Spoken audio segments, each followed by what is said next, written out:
initiated by him. He accepted those actual ashramas, varna ashramas, based on occupations favorable to devotional service. Atha Pumbir Vijay Shrestha Varnashrama Vibhagasha Swanishtitasya Dharmasya Samsiddhir Haritoshanam. When Bhagavad speaks about it, Haritoshanam, for the satisfaction of the Lord, you perform your duties in Varna and Ashrama. There's another verse which says, Varnashrama Achrataha Purushena Parahapaman Vishnu Aradhyate Pantaha Nanyatatosha Karanam. There is no other cause for performing the duties which has been prescribed in the Varna and Ashrama. There is only for Vishnu Aradhana. To increase our devotion to Krishna, one has to perform his duties, whatever has been given, a grahastha. Grahastha has so many duties. He is performing. What is the purpose of that? That is to satisfy Krishna and to worship Lord.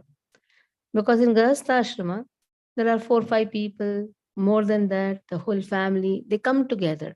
The purpose of coming together is every one of us should worship Lord. There's a society formed with a group of grahasthas. What is the purpose of the society? The purpose of society is to chant the holy name of Krishna. There's so many meetings kept in the society. Annual general meeting, then some emergency meeting. So many meetings are kept, isn't it? But then what is the purpose of that meeting? Sometimes the devotees say, no, we have to attend the annual general meeting. That is why now we cannot attend the classes. Just see, the purpose of having a society, a group of grahasthas coming together, is to satisfy Krishna and to worship Lord. Okay, some problems here and there can be solved. But the real cause of having the society is Vishnu Aradhana. If that is forgotten, then what is the use that has been given? Then that becomes Adaiva Varnashrama.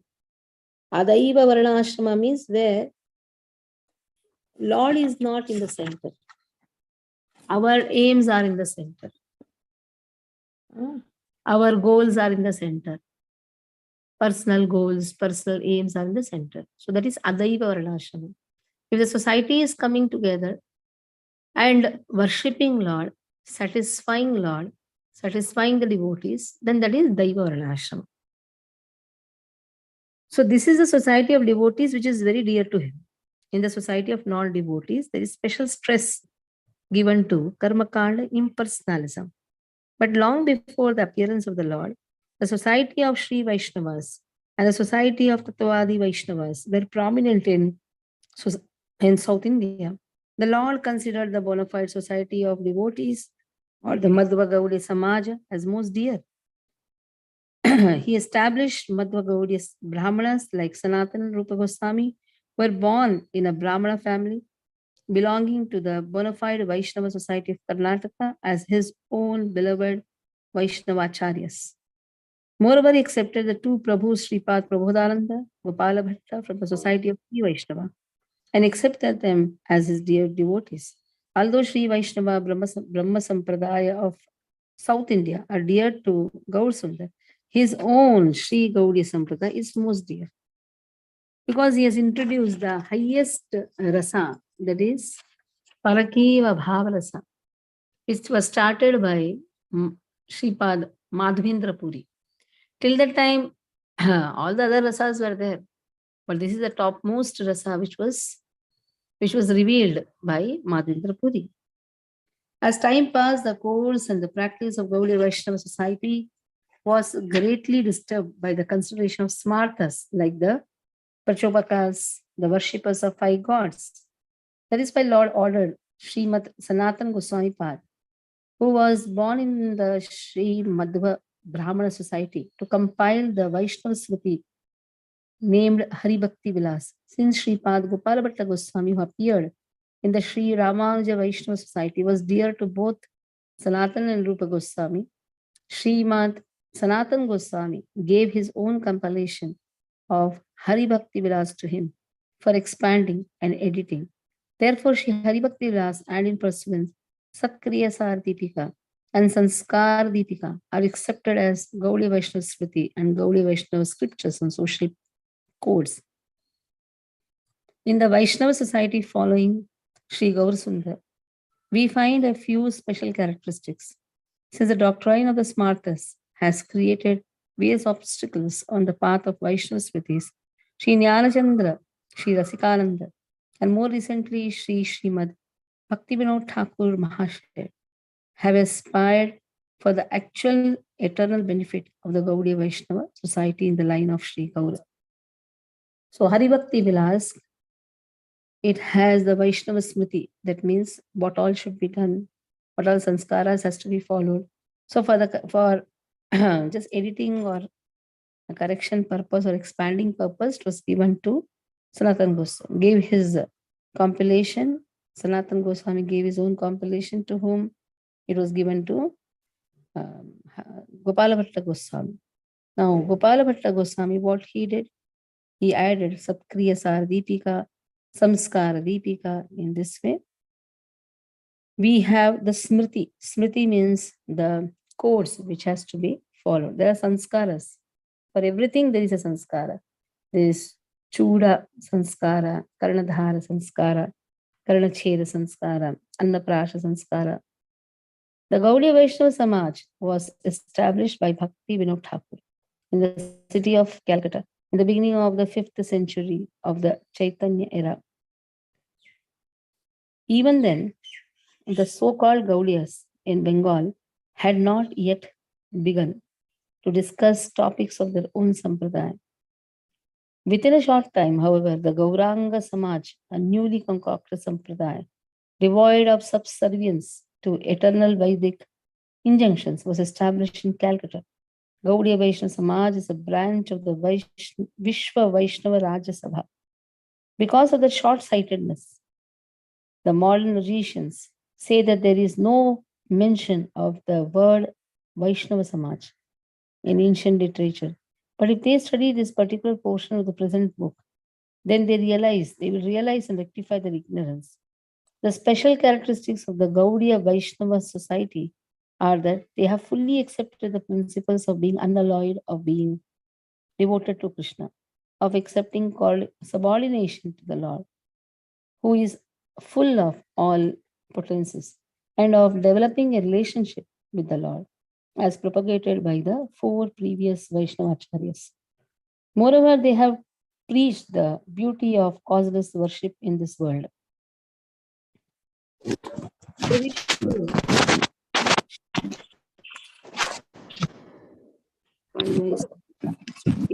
Mataji, mute your phone. Opposition to dry impersonal. Mute your phone, Sushri Sundari. Opposition to dry impersonal knowledge, devoid of service to the eternal supreme controller, acceptance of Vaishnavism on the basis of qualities rather than birth, acceptance of the supremacy of devotional scriptures, rejection of the unauthorized process of Panchopasana covered by Karma and Jnana, and many other characteristics that are not preached by acharyas of the medieval age are found in Gaudiya Vaishnava teachings. But the most sorrowful topic is that the pride and envy of persons averse to pure devotional service have more or less created obstacles in pure Vaishnava behavior. Vaishnava Samrat, Srila Jagannath Das and his follower Srimad Bhaktivinoda Thakur Mahasaya had totally removed many discrepancies that had entered Gaudiya Vaishnava society. Therefore, at present,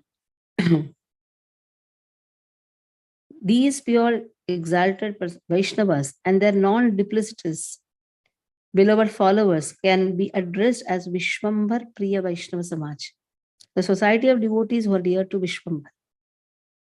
Those hostile persons who are unfavorable to this society create unlimited inauspiciousness for the Gaudiya Vaishnava society. In other words, they disliked being opponents of Sri Gaur Sundar's dear ones. Now here, Srila Bhakti Siddhanta Saraswati Thakur is giving a big commentary.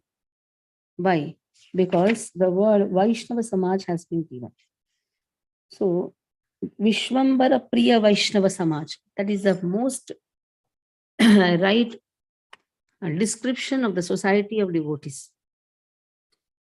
Though there are many devotees, no doubt, there are many devotees. But one who is very dear to Gaur Sundar, they can be included in that Samaj. Now, who is very dear to Vishwambhar? One who understands that he is just subservient to Lord. He is just subservient to the devotees of the devotees of the devotees of Lord. That type of surrenderance and that type of service is there, then that person becomes a part of the Samaj, and that person who is dear to Gaur Sundar becomes a part of the Samaj.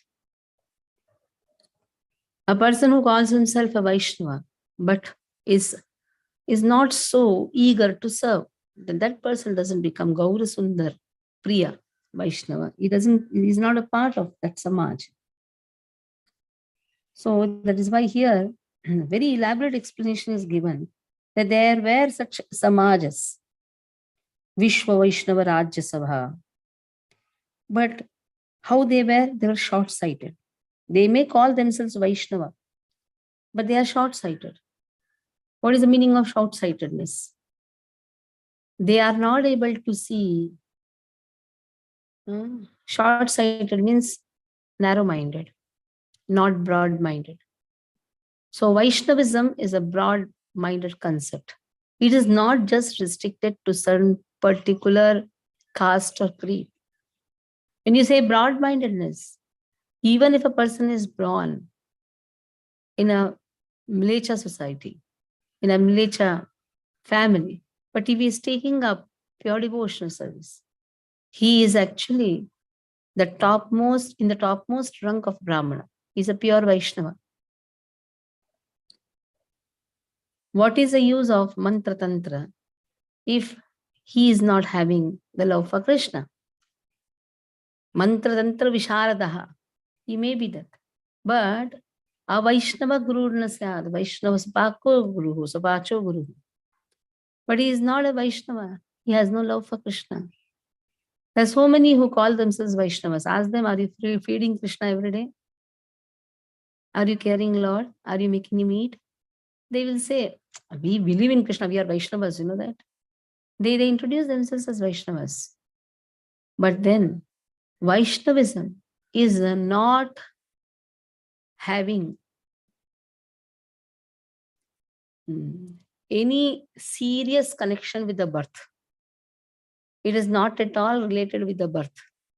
He may be born in a low family, but if he has real love for Krishna and he understands that Krishna is a person, then that person is the topmost of the Brahmanas. He is a Vaishnava. There's so many people calling themselves, we are Vaishnavas from the birth. It has nothing to do with the birth. He may be born in a Vaishnava family, but he has no love for Krishna. Love for Krishna can be easily seen by his eagerness to chant the holy name, by his eagerness to wake up early in the morning and chant the holy name. So if he is not eager to do all these things, he is not Vishwambara Priya Vaishnava Samaj. He is not a part of the Vaishnava Samaj. He is not eager to even cook for Lord. What is the use then? He is not eager to cook for Lord. He is not eager to wake up early in the morning. He is not eager to serve the devotees. Then that person is a so-called Vaishnava. He is not Vishwambara Priya Vaishnava Samaj. He is not a part of that. You see, Bhaktisiddhanta Saraswati Thakur, when he writes in a very wonderful way. Now, Satkriya Saradipika, Samskara Deepika, why those things are added? Why Bhaktisiddhanta Saraswati Prabhupada mentions all this? Because if he is a Vaishnava and is following a Daiva Varanashrama, and Daiva Varanashrama should follow these instructions which has been given by Sanatana Goswami and Gopala Bhatta Goswami. Samskaras are very important. Those samskaras cannot be characterized as a karmakanda if it is for the satisfaction of Krishna. Vivaha sanskara, garbhadana sanskara, then janma sanskara, nabhi Kera sanskara. Then you have Annaparasha sanskara. So many sanskaras are there. And how to do these sanskaras have been clearly mentioned in the Vaishnava literature, which has to be followed. Just because one is chanting the holy name, it doesn't mean that he should give up all these sanskaras. Though we say, yes, Sarvatmanaya Sharanam Sharanyam Gato Mukundam Paharutta Kartam Devarshi Bhuta Pranam Patranam Karulayam Runicha Raja. You are not a Runi. But provided you have given up everything to Krishna. Now still, one is struggling to perform devotional service. At that time, he has to follow the instruction which has been given in the literature. Only at the level of Kevala Bhakti to Krishna. One is not at the stage of Haridas Thakur, for whom no rules and regulations are applied, because he is beyond, but still he follows. He never entered Jagannath Puri temple. He used to just sit from outside and look at the Kalash, look at the Sudarshan Chakra. He never crossed his limits, though he is beyond limits. So in this way, the sanskaras to be followed. And why that sanskaras are followed? To satisfy Krishna. Those things are being given. Gaurachandra Jaya Dharma Setu Mahadhira Jaya Sankirtana Maya Sundara Sharira. All glories to the most sober Gaur Sundar, who is a bridge of religion. All glories to his most attractive form, which is the embodiment of the congregation chanting of the holy name. So Lord has appeared to give the holy name. His embodiment, not just a powerful statement. Sundara Sharira. Jaya Sankirtana Maya Sundara Sharira. His body is nothing but the congregation chanting of the holy name. Anyone who looks at Gaur Sundar automatically starts chanting the holy name. So he is bridge of the religion. That means why a person is following certain rules and regulations, which is prescribed and thus has a particular religion. And what is the dharma or what is that religion? That is to connect everything to Krishna. Dharma swanishtitaha pumsam vishwakshena kathasu na utpadite dirati shramayeva hi kevalam. Bhagavatam speaks about it. So what is real religion? What is dharma? Dharma setu. What is real religion? Following the rules and regulations, yes. But for what? To hear more about Krishna. Tasmad ekena manasaha Bhagavan satvatam pati shottavya kirtitavyascha dheya pujaschya. That is the purpose. Hearing, chanting, worshipping, meditating on the Supreme Lord. If one is doing that, then he is really performing his religion. That means he is performing his dharma.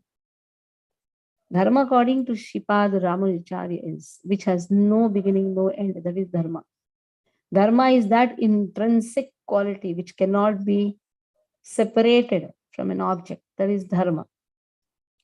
So the dharma of the soul, let the soul be in any part of the world or in any type of the body, the dharma of the soul is to serve. Like the dharma of the fire is to produce heat and light.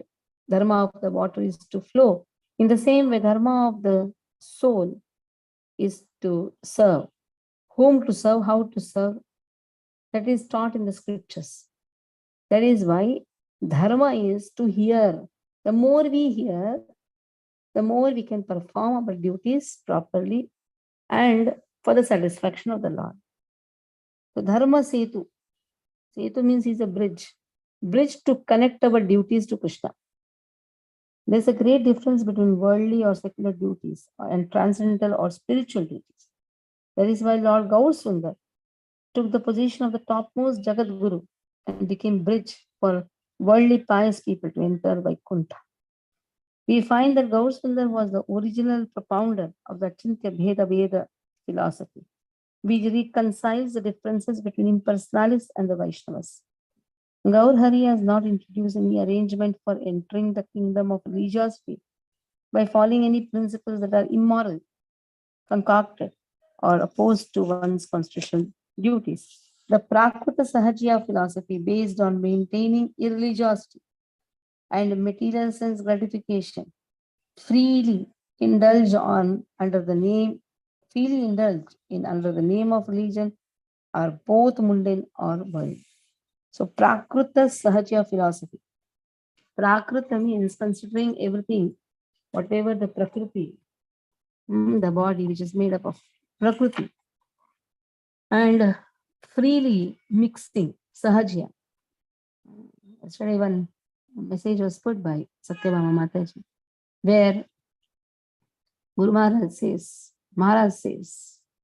Radhanath Maharaj says, His Holiness Radhanath Maharaj, familiarity breeds contempt. Yes. What is that word? Familiarity breeds contempt. So much of Sahajya, considering everything to be very casual. You cannot be casual in devotional service. You cannot be casual in the dealings with our acharyas. You cannot be casual in dealings with the devotees. One has to be responsible when he's dealing with the things related to Krishna. So there is a difference. So freely indulging in the name of religion, they are actually worldly and mundane. In other words, they are both based on materialistic external knowledge. Lord Gaurahari, the protector of Sanatana Dharma, taught everyone how to cross beyond worldly considerations and attain the service of a Dokshaja by building a bridge in the form of preaching the congregation chanting of the holy name of Hari. So what is the easiest thing which has been given? That is chanting the holy name. And that will bridge the gap between matter and spirit. The word Mahadhira is explained as follows. Gaur Sundar did not follow the path of argument. Rather, he re-established the path of the Vedas.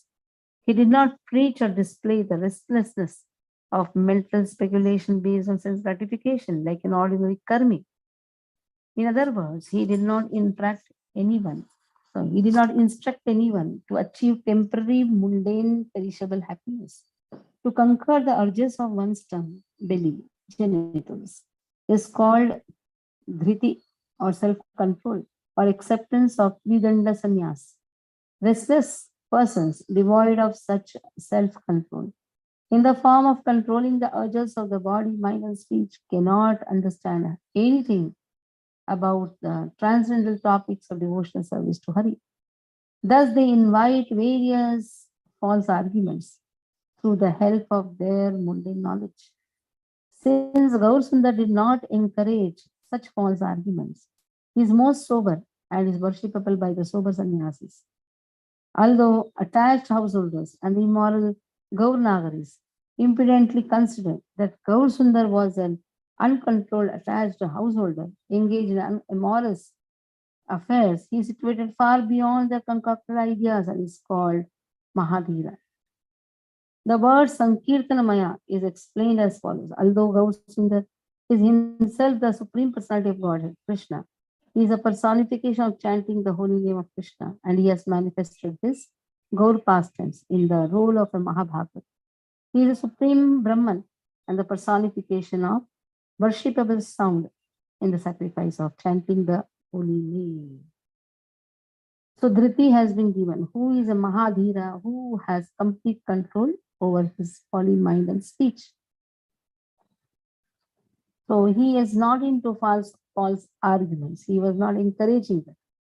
In fact, in devotion, there should not be any argument. If there is an argument, then there is no devotion. And we have seen in the Leela of Jiva Goswami trying to correct Vallabhacharya. Rupa Goswami says that is not the mood of Vrindavan. Even if it is right, you don't have the rights to correct. There is no point of arguing in devotional service. If there is an argument, then that is Kalibas. That is why do not encourage argument. Caitanya Mahaprabhu has given a very systematic way of performing devotional service, which is appreciated by sober devotees. So here we'll end. Any questions you can ask.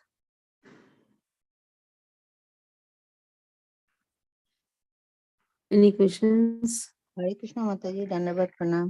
माता जी, अचिंत्य भेदाभेद थोड़ा सा मैं समझा नहीं। अचिंत्य भेद अभेद, जैसे जीव है और भगवान है। जीव और भगवान में क्या भेद है? एक स्वामी है तो एक सेवक है, लेकिन उसी समय में अभेद भी है। भगवान के पास जो सच्चिदानंद गुण है, वही सच्चिदानंद गुण जीव में भी है। मात्रा कम है, लेकिन उनके पास भी है, इसलिए भेद भी है, अभेद भी है। जैसे आप दूध और दही को लीजिए, भेद भी है, अभेद भी है। आप कोई भी वस्तु लीजिए, भेद भी है, अभेद भी है। जैसे कप और सॉसर, आपको कप को सॉसर के ऊपर रख के पीते हैं, ठीक है, तो आप दोनों को एक जोड़ी में देखते हैं, लेकिन दोनों का कार्य में भेद है। एक साथ देखेंगे तो अभेद है। कोकोनट है, ग्रीन कोकोनट, उसके अंदर व्हाइट पल्प, उसके अंदर पानी है, उसके ऊपर शेल है, उसके ऊपर ग्रीन कोकोनट है। एक साथ देखेंगे तो अभेद है, लेकिन अंदर में जाएंगे तो भेद है। जल में देखिए, जैसे समुद्र के जल में, समुद्र के जल में सब जितने भी नदियों का जल प्रवेश करता है, तो उसमें आप देखेंगे भेद भी है, अभेद भी है। कैसे? मछली जो है, हर जो नदियों की मछली वहां आ जाती है, तो देखेंगे तो सब मछली मछली लग रहे हैं, लेकिन उसमें भी भेद है। एक नदी की मछली है और एक समुद्र की मछली है। तो ऐसे हर तत्व में भेद है, अभेद है। वैसे जड़ तत्वों में भी भेद है, अभेद है। सभी बना हुआ है 24 पदार्थों से, लेकिन उसमें भी भेद है। अभेद क्या है? सभी 24 धातुओं से बना हुआ है, इसलिए भेद, अचिंत्य भेद। अचिंत्य यानी समझने वाला ये समझ नहीं पाते हैं, बहुत कठिन है समझने के लिए, इसे दिया हूँ। हरे कृष्ण माता जी, thank you. Okay, now most of the programs are done with. Now we are waiting for the most important program, that is Gaur Purnima. It is 7th March, I suppose. 7th March, right? Am I right? Aruna Sumukhi Devi Dasi. Am I right, Aruna? Mataji, 6 March, maybe. 7. नहीं माता जी, 7th March है, confirmed है 7th March. Yeah, morning only I saw. 7th March. तो 7th March को drama होगा बच्चों का। परिणा माता जी का टास्क चालू हो जाएगा अभी। Just prepare the script. You have a nice 1 month period. Don't put everything in the last moment. You have 1 month time. You have 3 weeks for training the children. Many new children have joined the group. Now the devotees are increasing. Try to accommodate new devotees, encourage new devotees by giving them the opportunities. So, see, yesterday I added many children, talk to them, make a nice script. You can re-show Jagai Madai. You can have 2 dramas. Jagai Madai drama. Next day is Holi Purnima. So one drama, one day, next day another drama. So exams are there. I know children exams are there. Let their exams be also there. And it is not that 24 hours they are studying. You can give them some task. So they can have 2 dramas. Every time this excuse, somehow it's so boring. Every time exam is there. When exam is not there, every time there is an exam. But there is free time which is always given to children, and that free time make them give them small scripts, they will do. So March 7th and March 8th, both the days there will be celebration. March 7th, Gaur Purnima. March 8th is, what is March 8th? March 8th? Jagannath Mishra Festival. Nanda Utsav. So both the days we will have festival. And both the days, small drama, just 15-20 minutes drama. And both the days we'll try to have some dance program also. Kapil Prabhuji's daughter, Janvi Mata, both will do. Okay. Hare Krishna. Any doubts? No doubt. Hari Bol.